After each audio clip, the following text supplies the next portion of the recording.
Hello there, this is your Thursday video, and here we are at the beginning of 2014, and this should have been a happy video, but I'm sorry, this is not going to be a happy video.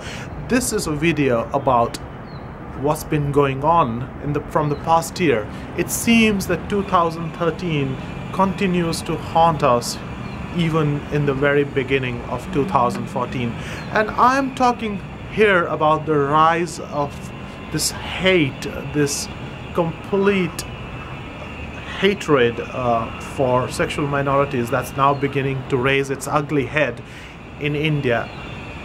Indian politics has usually ignored issues surrounding sexual minorities.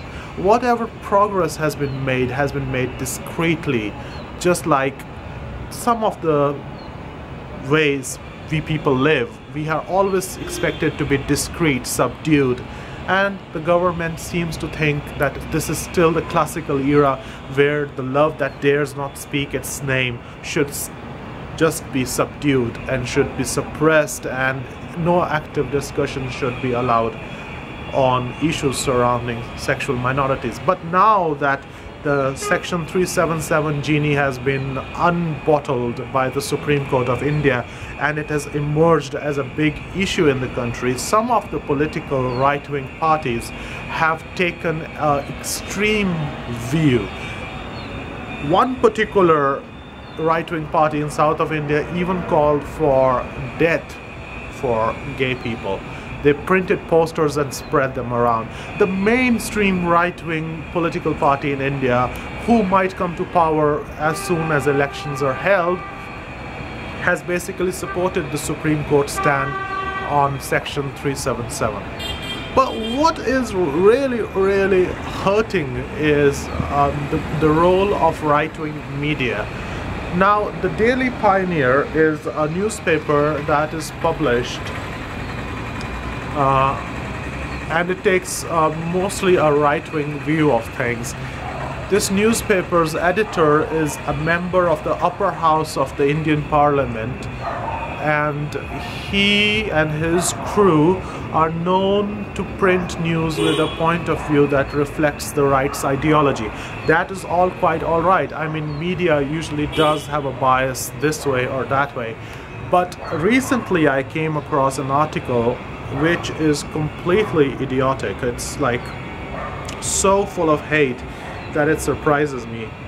This article is titled "Section 377 will not be repealed anytime soon," and it is written by Miss Sandhya Jain.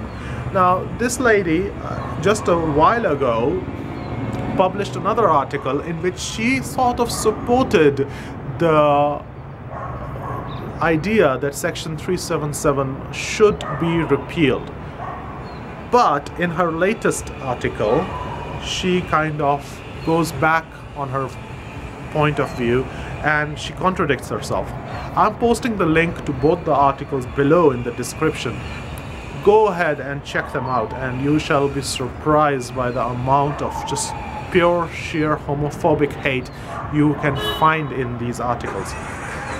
Now, I'm going to quote her. She says, "It is ironic that hostile Westerners and secular Indians invoke our traditional, read Hindu spirit when faced with colonial-era laws that affect their new morality, read libertine lifestyles. Yet this is precisely why these laws are likely to remain on the statute book, to protect minors, especially orphans, from predatory foreigners." First of all, Miss Jain, you are not only a homophobe, you're also a xenophobe. To say that only Western people are predatory is completely outrageous. What makes you think that? But never mind that. You in your article have done no research. You have not an iota of research in there. You in fact ask your own readers to go search Google to find examples of Western predatory behavior in Thailand. You basically slander a whole country and you accuse its government of doing nothing to protect the minors on their soil. On what basis do you do that? the jury is gonna be out on that.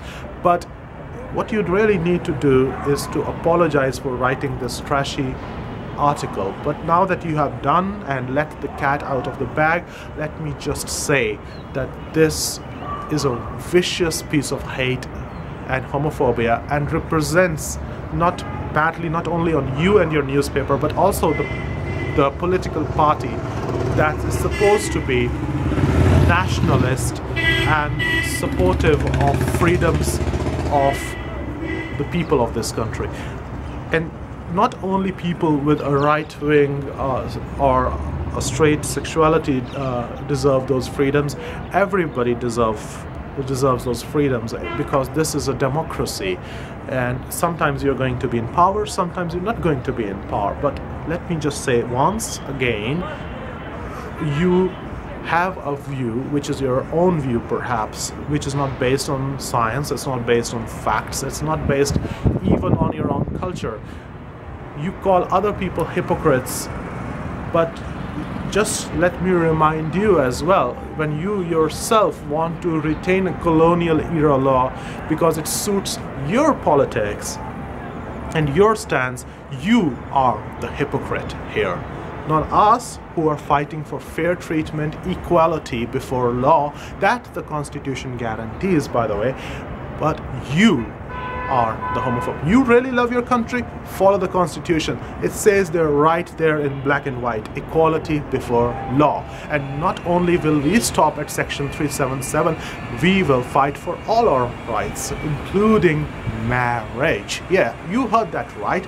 Gay marriage is going to be a reality in this country. I'm saying that, I'm putting my word on it. It might take a lifetime, but it will happen. But in the meanwhile, I want you to remember that if you push for subduing rights of other people just simply because you do not agree with their lifestyle, quote unquote, which, by the way, being gay is not a lifestyle, but in your ignorant drivel that you have written, you have called it a lifestyle.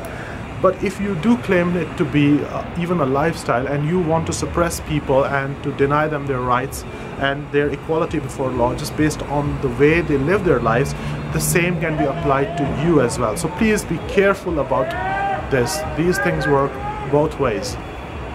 So that's one thing. And another thing is, as we expand our fight for our own rights, people are going to continue writing these sort of articles. People will continue to spread their hate and venom. We need to be not scared of this, but we need to fight this point by point. And I'm sure most of you are now ready for that fight. But this is all I have for this week. And if you like my video and if you like what I have to say, all you have to do is hit the subscribe button over there. And each time I make a new video, you are going to get an update. So, it was nice to talk to you on the first week of January in 2014. I hope to see you again soon, all throughout the year. Take care. See you. Bye.